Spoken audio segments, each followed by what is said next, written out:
जय श्री कृष्ण। भक्तों, भगवान की प्रिय भक्त एक ऐसे भक्त भी हुए हैं जिन्होंने स्वयं रुक्मणी जी को और भगवान श्री कृष्ण को ही लूट लिया था। संसार में महान अद्भुत भक्त हुए हैं। उन भक्तों की महिमा परंपार है। ऐसे ही भक्त हुए हैं जिनका नाम हरिपाल था। हरिपाल नाम के एक महान भागवत हुए हैं।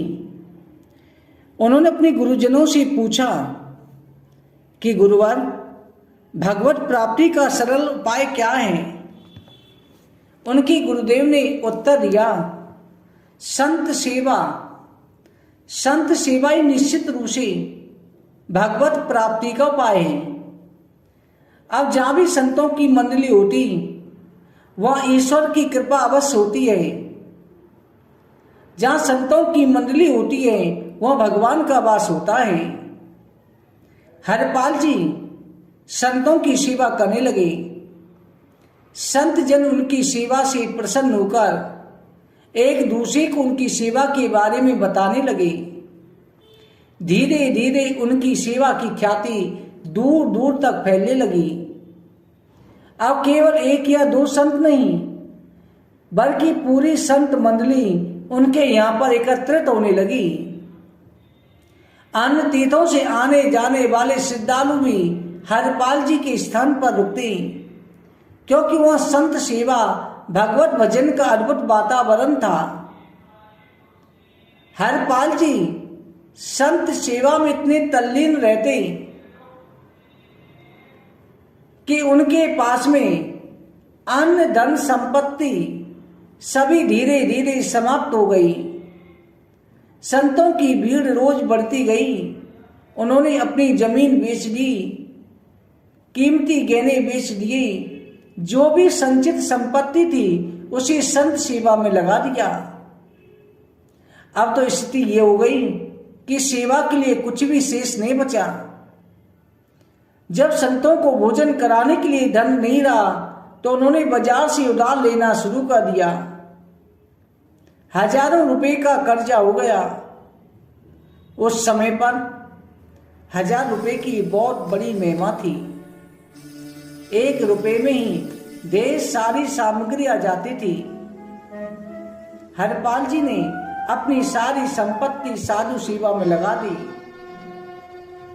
जब बाजार से भी उधार लेना संभव नहीं रहा, दुकानदारों ने कर्ज देने से इनकार कर दिया। अब वो दुकान पर गए तो दुकानदारों ने कहा, हरिपाल जी पहले का उधार चुका दीजिए। अब बाजार में आपको कोई कर्ज नहीं देगा। आपकी सारी संपत्ति समाप्त हो चुकी है। अब हरिपाल जी के घर में ऐसी कोई भी वस्तु नहीं बची थी जिसे बेचकर संतों को भोजन कराया जा सके। लेकिन संत मंडली दिन प्रतिदिन बढ़ती जा रही थी। जय द्वारकाधीश का जय घोष हो रहा था। कोई जय सिया राम, कोई हर हर महादेव। संतों की अलग अलग मंडलियां लगातार आती रहीं। हरिपाल जी सोचने लगे, अब क्या करें? हमने अपनी पूरी संपत्ति संत सेवा में समर्पित कर दी, बाजार से कर्जा भी ले लिया, लेकिन अब कोई उधार नहीं दे रहा। संतों को भूखा कैसे जाने दें? चाहे हमें कुछ भी करना पड़े, हम उनकी सेवा अवश्य करेंगे। तब उन्होंने कठिन निर्णय लिया। हरिपाल जी ने एक भाला लिया, जंगल मार्ग पर बैठ गए। वो बलिष्ठ शरीर के थे। उनका तेजस्वी रूप देखकर ही लोग भयभीत हो जाते थे। वो किसी को मारते नहीं थे। लोग स्वयं उन्हें देखकर उन्हें धन दे देते। कोई अगर वैष्णव चिन्ह धारण किए होता तो उसे कुछ नहीं कहते। उन्होंने ये उपाय तब अपनाया जब अपनी सारी संपत्ति समाप्त हो गई थी। कर्जा भी चुका पाना असंभव हो गया था। पहले उन्होंने पूरी श्रद्धा से अपने घर का धन गहने सब संत सेवा में समर्पित कर दिए। बाजार से उधार लिया। जब कोई साधन शेष नहीं बचा तब इस उपाय को अपनाया। धीरे धीरे ये बात फैल गई। यदि कोई यात्री रास्ते में राम कृष्ण का नाम ले ले तो हरिपाल जी उसे रोकते नहीं थे। लोग डर के मारे हाथ जोड़ते राम कृष्ण का उच्चारण करते हुए निकल जाते हैं। यात्रियों को पता था कि डाकू भाला लिए खड़ा है, लेकिन ये समझ गए कि ये तिलक लगा हो, मुख में हरि का नाम हो तो कुछ नहीं कहेगा।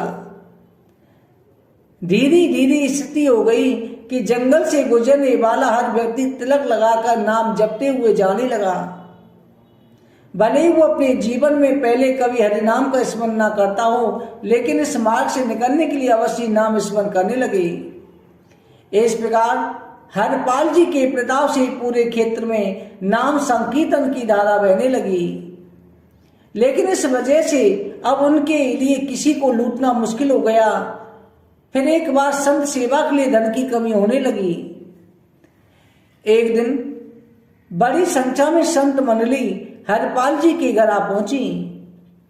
हरपाल जी बड़े हर्षित हुए, अपनी पत्नी से बोले, आज तो हमारे बड़े भाग्य हैं, इतने संत हमारे घर पधारे। लेकिन अगले क्षण उन्हें चिंता ने घेर लिया कि भोजन की कोई व्यवस्था नहीं है, बाजार से उधार लेना संभव नहीं, हमारे पास कुछ भी नहीं बचा है। पत्नी से कहा, घर में अन्न का एक भी दाना नहीं है, संतों को भूखा कैसे जाने दें? ये तो बहुत बड़ा अनर्थ हो जाएगा। हरपाल जी ने क्यों ना पड़ोस से कुछ मांग ले में। उनकी पत्नी आस पड़ोस से मांगने गई, लेकिन जैसे ही किसी के द्वार पहुंचती कहती, संत आए हैं, लोग दरवाजा बंद कर लेते। पहले ही बहुत बार संत सेवा के नाम पर हरपाल जी ने बहुत कुछ मांग लिया था। अब कोई भी देने को तैयार ना था। थकी हारी वो वापस लौटी, दुखी होकर बोली, अब कोई भी कुछ देने को तैयार नहीं। आपकी संत सेवा के व्यवहार का ऐसा प्रभाव है कि लोग देखते ही दरवाजा बंद कर लेते हैं। हरपाल जी मुस्कुरा गए, बोले कि कोई बात नहीं, जब सब रास्ते बंद हो जाते हैं तब केवल भगवान का सहारा होता है। हरपाल जी अपने मन में विचार कर रहे थे, गुरुदेव ने कहा था कि संत सेवा से भगवान की प्राप्ति होती है। प्रभु आप मिले ना मिले, लेकिन आज संत हमारे घर से भूखे ना जाएं, कोई उपाय नहीं सूझ रहा, प्रभु कृपा करो। उधर भगवान श्री कृष्ण द्वारका में रुक्मिणी के साथ विराजमान थे। अचानक उन्होंने सोचा, हरपाल जी ने पुकार लगाई है, संत सेवा के लिए उस संकट में है। भगवान तुरंत अपनी लीला रचने के लिए तैयार हो गए। उन्होंने रत्नों से जड़ित मुकुट, करण, कुंडल, करदनी, बाजूबंद, दिव्य आभूषण धारण कर लिए। रुक्मिणी ने आश्चर्य से पूछा, प्रभु आप इतने दिव्य आभूषण क्यों पहन रहे हैं? ये नया श्रृंगार क्यों? भगवान मुस्कुराए, बोले कि हमारे भक्त संकट में हैं, आज हम उनके दर्शन के लिए जा रहे हैं। रुक्मिणी बोली, यदि आप इतने महान भक्त के दर्शन करने जा रहे हैं तो मैं भी चलूंगी। भगवान बोले, ठीक है, लेकिन ध्यान रहे, कोई भी भगवत चिन्ह दान मत करना, कोई भगवत की चर्चा मत करना, केवल संसार का आभूषण पहनकर चलना। रुक्मिणी जी को आश्चर्य हुआ, प्रभु ऐसा कौन सा भक्त है जो भगवत चर्चा चिन्हों का विरोध करता है? भगवान हंसते बोले, बस तुम चलो, दर्शन से निहाल हो जाओगी। भगवान और रुक्मिणी जी अत्यंत वैभवशाली वेश में हरपाल जी के गांव पहुंचे। गांव के बाहर ही उन्होंने रुक कर के संदेश भेजा कि हम धनिक सेठ सेठानी हैं, जंगल में यात्रा कर रहे हैं, हमें मार्ग सुरक्षित पार करवाने के लिए किसी की सहायता चाहिए। हरपाल जी को जैसे समाचार मिला उनका मन प्रसन्न हो गया। उन्होंने सोचा, अरे ये तो स्वयं भगवान की कृपा हुई है, इन धनिकों की मदद से संत की सेवा का प्रबंध हो सकता है। हरपाल जी बाहर आए, देखा जो अति सुंदर रत्न जड़ित आभूषण से सज्जित स्त्री पुरुष खड़े हैं। भगवान बोले, हमारे पास स्वर्ण मुद्रा है, यदि तुम हमें जंगल पार करवा दो हम तुम्हें कुछ धन दे देंगे। हरपाल जी ने सोचा, आज तो मेरे जीवन की सबसे बड़ी सफलता है, इतने धन से तो महीनों तक संतों की सेवा हो सकती है। भगवान की लीला देखिए, जो स्वयं भक्तों को भवसागर पार कराते हैं, हरपाल जी से कह रहे हैं कि हमें जंगल पार करवा दो। हरपाल जी को शक न हो इसलिए उन्होंने भगवान उनसे व्यापारियों की भाषा में बात कर रहे हैं। भगवान बोले, हम बड़े व्यापारी हैं, हमारे पास बहुमूल्य आभूषण स्वर्ण मुद्राएं हैं, हमें जंगल पार करना है, लेकिन वह लुटेरों का भय है। यदि तुम हमारी सहायता करोगे हम तुम्हें एक स्वर्ण मुद्रा देंगे। हरपाल जी प्रसन्न हुए। हरपाल जी ने भगवान से कहा, आप निश्चित रहिए, मैं आपको जंगल पार करवा दूंगा। रुक्मणी जी ये सब देख रही थी, लेकिन उन्हें समझ नहीं आ रहा, जो स्वयं सुदर्शन चक्रधारी हैं वो किसी मनुष्य की सहायता क्यों ले रहे हैं। रुक्मणी जी बोले, प्रभु आप सुदर्शन चक्र अपार शक्ति से संपन्न हैं, फिर भी एक साधारण मनुष्य से सहायता मांग रहे हैं। भगवान ने मुस्कुराकर उत्तर दिया, प्रश्न मत करो, बस देखो, मैंने कहा था ना कि मेरा मान भक्त है। हरपाल जी ने गौर से प्रभु रुक्मणी को देखा, ना माला है, ना तिलक है, ना कोई भगवत चिन्ह है, पूरे संसारिक व्यक्ति लगते हैं। जरूर इनके पास अपार धन होगा, इन्हें लूटने में कोई दोष नहीं, क्योंकि हम इस धन से संतों को भोजन कराएंगे। हरपाल जी बाला लेकर चल पड़े। आगे आए, उन दोनों से कहा, जंगल में कहते उतारो अपने सारे आभूषण मुझे दे दो। भगवान ने रुक्मणी से कहा, उतारो अपने आभूषण इसे दे दो। रुक्मणी ने कहा, हमने तो उसे अपनी रक्षा के लिए रखा था और यही हमें लूट रहा है, और आप कह रहे हैं कि इसे आभूषण दे दो। प्रभु बोले, उतारो आभूषण इसे दे दो, नहीं तो हमें भाले से मार देगा। जीवन बचा रहेगा तो नए आभूषण बनवा लेंगे।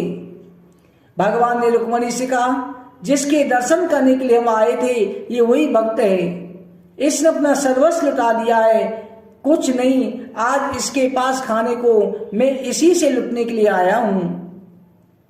हरपाल जी ने जब लौट करके देखा तो अनंत सौंदर्य माधुर्य से युक्त भगवान रुक्मणी जी उनके सामने विराजमान थे।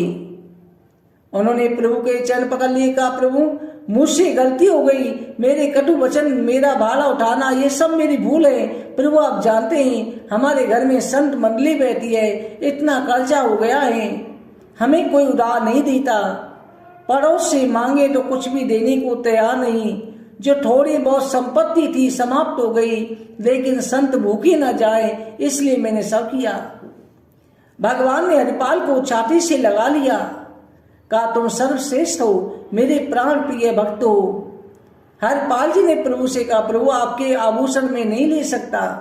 तब भगवान ने कहा, देखो हम ये सब संतों की सेवा के लिए लाए हैं, इसे ले जाओ, ये माँ लक्ष्मी के श्री अंग के आभूषण हैं, ये कुल परंपरा के अनुसार बढ़ेंगे, कभी घटेंगे नहीं, इन्हें बेचकर के अपना सारा कर्जा चुका दो, प्रतिदिन लाखों संतों को भोजन कराओ, अब तुम्हारा ईश्वर कभी घटने वाला नहीं है। तो हरपाल जी ने भगवान से प्रार्थना करी, प्रभु इस घटना के बारे में किसी से मत कहना, नहीं तो सभी भक्त कहेंगे कि भगवान अपने भक्तों पर इतना स्नेह लुटाते हैं, ये भक्त भाला लेकर उन्हीं भगवान को लूटने चल पड़ा, इसलिए किसी को बताना मत। भगवान ने कहा, डरो मत, यदि कोई इस चर्चा को सुनेगा वो तुम्हें आदर्श मान करके संत सेवा करेगा, मेरी प्राप्ति का उपाय सोचेगा, ना कि तुम्हारे दोष देखेगा। भगवान के दर्शन के पश्चात हरपाल जी ने कहा, प्रभु जब आ ही गए तो लगे हाथ भंडारा पा करके जाओ। भगवान मुस्कुरा करके बोले, निश्चित रूप से जहाँ हमारे संत भोजन करते हैं वही हम प्रकट होते हैं। हरपाल जी की वजह से उस भंडारे में उपस्थित सभी संतों को भगवान का साक्षात्कार हुआ। सभी संतों ने साक्षात द्वारकाधीश और रुक्मणी जी के दर्शन किए, भोग बनाया। संतों ने जब भोजन ग्रहण किया, जब पहले भगवान ने भोग स्वीकार किया, फिर उनका प्रसाद ही संतों ने ग्रहण किया। संत और भगवान को उत्कृष्ट प्रसाद ही हरपाल जी ने पाया। इस कहानी से हमारे लिए सीख मिलती है, जब भी साधु सेवा का संयोग बने नाच उठो, हमें आज जीवन का परम लाभ मिला है। साधु सेवा निश्चित रूप से भगवत की प्राप्ति कराती है। बलराम बिहारी लाल की जय।